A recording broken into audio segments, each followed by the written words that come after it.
Hi everyone, welcome. So many people have been calling for the release of Nnamdi Kanu from detention. There hasn't been anybody really that is notable in this country that hasn't called for the release of Nnamdi Kanu. The governor of Anambra State, Chukwuma Soludo, says in fact that the government should release the Nnamdi Kanu to him. That whatever happens, he's going to be take the responsibility. We've seen Ohaneze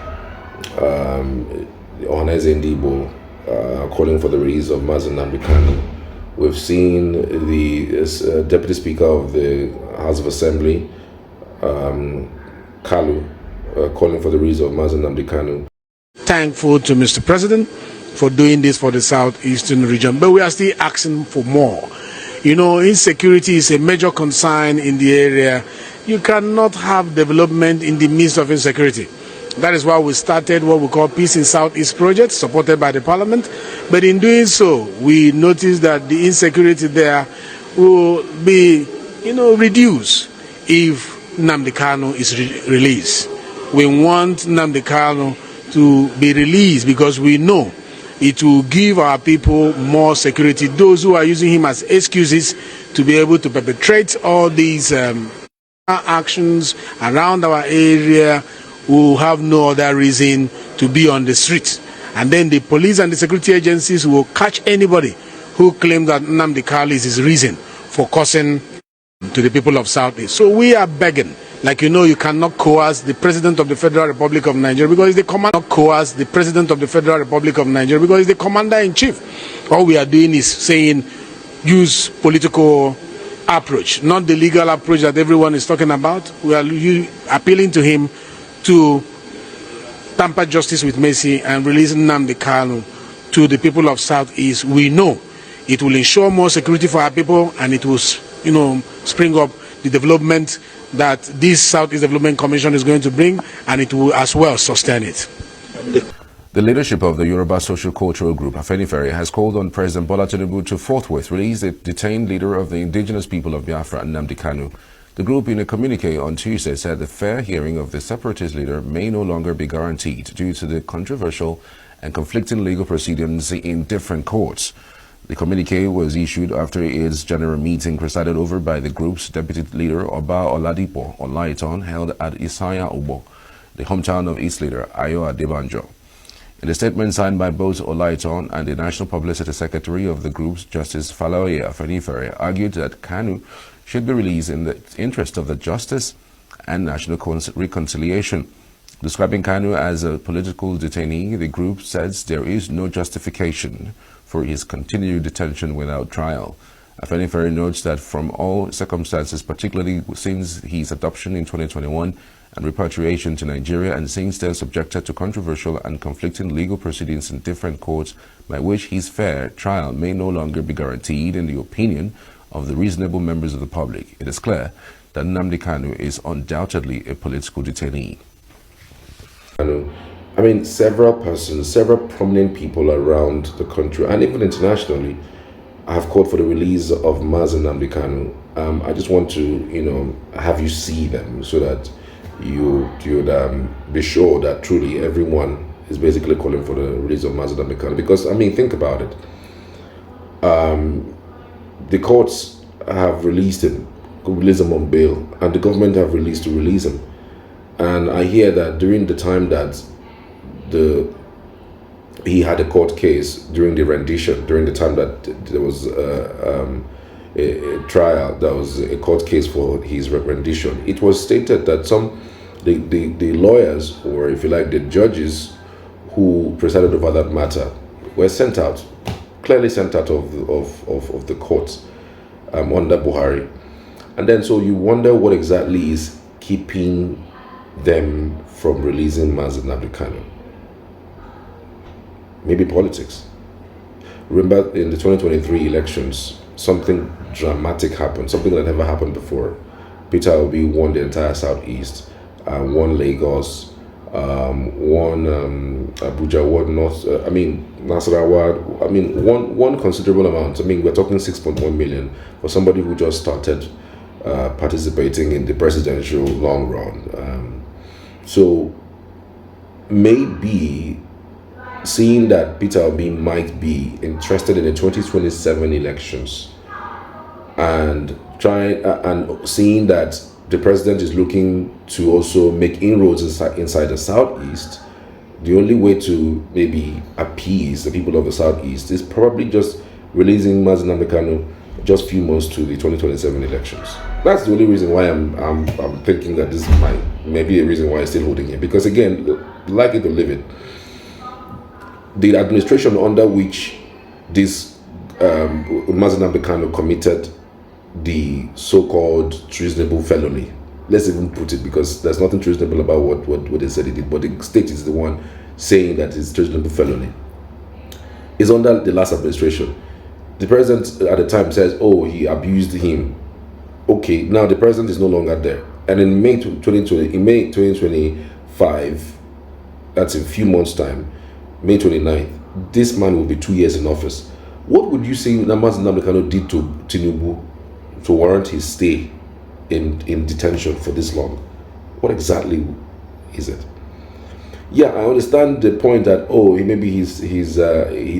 he carried arms against the government of Nigeria. Carrying arms against the government of Nigeria. Where? When? How? Because I've heard people say that. I see people put that on social media as a reason why they should still hold him. So he carried arms where, when, how? Now, speaking of his broadcast, that's certain aspect of his broadcast that's quite, unruly, calling on people to attack people. Wrong. Okay, I know I've also seen those broadcasts, but did that amount to treasonable felony? If you call somebody to attack another person and they allegedly carried, and there's no concrete research to even show that it was what he said that is making people do what they're doing, because Igbos are not like that. An Igbo man will not be where he is and receive instruction from someone to carry an attack that really doesn't make any sense. The Igbos are not like that. So it does not, that you can't link it to, that is because he said that. That's the reason why this action is made. If there's anybody who has an evidence or who has a fact to that effect, should please share it. I want to see it. Is it really true that because he made some broadcasts in London at the time and asked people to go and carry out some attack, and they did carry out that attack, that's the reason, and that's the reason that he is being held carrying arms against the state? Yes, he made those broadcasts, but can he be tried for these things that was said, that was done by him against the state, rather than? Yes, he made those broadcasts, but can he be tried for these things that was said, that was done by him against the state, rather than all of these trumped up charges? So for me, that's the only reason why I see that he's still being held. The current government would think that, well, there is sentiment for Nnamdi Kanu. He's one of the reasons why we still have the Southeast been one of the regions that is insecure. It's one of it. You can't really take it away from it. You can say one or two things that is not about him, but majorly his continued incarceration by this government is making the Southeast become insecure. Yes, that's one of the reasons. So releasing him before the elections, maybe the government of the day is thinking, when I do that way, that's the only way that I feel that I can gain from all of these, quagmire that is happening. And I'm sure that's going to be some sort of ceremony around it. Maybe there's going to be some meetings, elaborate meetings of leaders of the Southeast, governors of the Southeast. Oh, okay, we're going to set this day for his release. And there's going to be some razzmatazz just to paint some sort of picture. Oh, well, here. And then it goes out as the president Tinubu release Nnamdi Kanu, and then the elections. You should be able to deliver him for the elections now if he's able to do this for you. Because again, like it or leave it, because of the political alignment and realignment that's going to play out in due course, Peter Obi would lose ground in some places. He would gain ground in some other places that he didn't gain before. Tinubu would lose ground in some places, would gain ground in some places. I mean, that's how election goes, like it or leave it. So it's going to be quite a tough one. And I just feel that at the end of the day, it's about politics of outwitting each other. As you can see, I don't support anybody because politicians, I've always seen them as the same people, frankly speaking, the same people. I mean, would it be any better if we had an Atiku to be president? Would it be any better if we had an Peter Obi as a president? Really?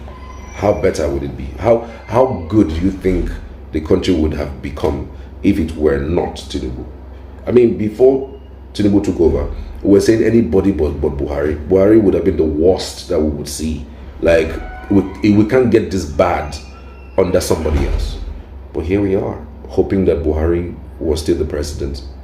I mean, there's nobody who was under Buhari, under the government of Buhari, who at least, you know, struggled through the period of Buhari, that will come now and say that it has been better. It has been a lot better. Nobody, 10 out of 10 will tell you it has been worse. Whether you are in business, except you are stealing, except you are in government, or you find a way of doing shoddy businesses.